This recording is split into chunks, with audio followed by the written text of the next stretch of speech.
The Project, an opportunity for 10 lucky young entrepreneurs to put on their own festival at one of London's most prestigious venues, the Royal Opera House. With the lineup still to be secured and the concept up in the air, even the name has been a point of division. Have this 10 bitten off more than they can chew?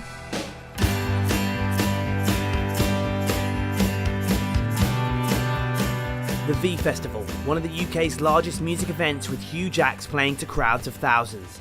These lucky 10 pioneers have been invited onto site to work with and learn from some of the industry's best, gaining first-hand experience that they'll take away to use for their own event in just a few weeks' time.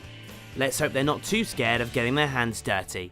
Before the festival begins, the 10 arrive on site and set up their glamorous sleeping arrangements. I feel like I'm in the wilderness right now, to be honest. The lovely pop-up tent. Inside you have a mattress, and that's probably all you're going to have inside for the whole weekend, because nothing else fits in there. Once they're set, they're given a tour of the slightly higher spec Louder Lounge campsite. When you see these trailers, you realise that this is the way to do a festival. Behind you on the steps is the master bedroom. And here we got 4 bunks, another TV. The next level, if you're talking about levels of luxury at a festival in terms of camping, are these guys. Walk in, have a look. These guys are taking like the hotel bedroom kind of concept to a festival. And that's a proper bed. This is the way to do it. You know, it's a really nice thing to stay in. The next day, crowds have started arriving on site, and for the final 10, the hard work begins. Sarah and Kelly are given the task of decorating the Virgin Media bus. We love heavy lifting. You love heavy lifting? Brilliant, that's the best time to lift. Whilst Darnell is shown firsthand what it's like to look after artists on site.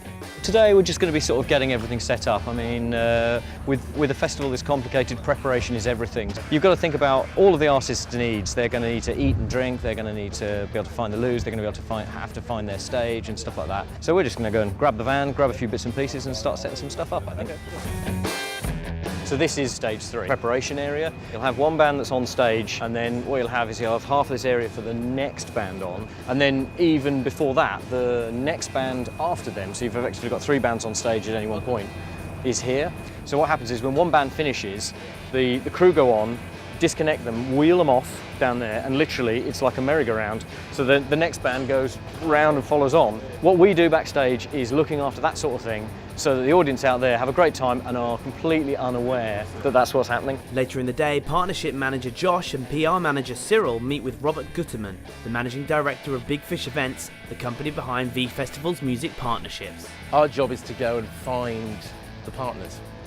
And we kind of like, people talk about sponsorship, but I tend to talk about as partners because we like to work with the brands that we're there. We don't let anybody come on site unless we think they're adding some level of value. And that's, I think, the key thing for the event that makes the event successful. Most of the work we do is during the week and the build-up.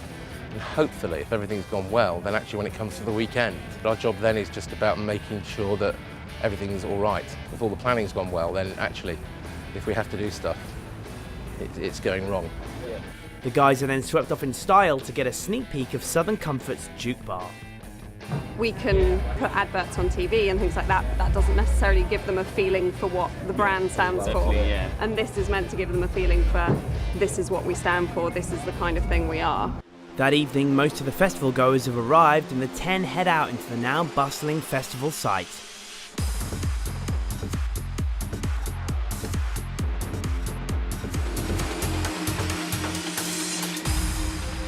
The next day, while the festival is in full flow, Josh talks with Virgin Media CMO Nigel Gilbert about the festival as a whole.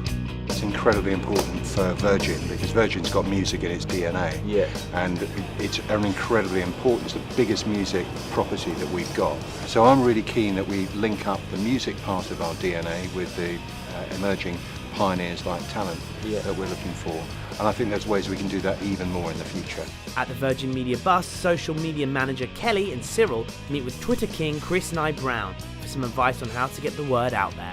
Try and get the tone right so that when you're talking to them, you're not talking down to them, but it feels like you're having a chummy conversation rather than just putting out marketing messages, which I think, sure, you want to sell something, but it's about building up a relationship and a sense of trust. A few of the final 10 also managed to get face-to-face with some of the stars of the festival to ask them for some career-inspiring advice. I think if you're relaxed, I think if people can see that you're enjoying being there and you enjoy the songs you're singing, that's probably the first thing on my mind. Because if you look tense or nervous, or that you don't actually enjoy what you're kind of giving to the people, then there's no point in them coming or you being there. Definitely be focused, don't be drawn out, because it's easier to do negative than it is to do positive. Anyone that's going to be successful, anyone that's going to go on and do well in this industry or in any job, you have to believe in your own ability and your own talent. And in the name of glamorous self-promotion, some of the final 10 head out to the public to spread the word.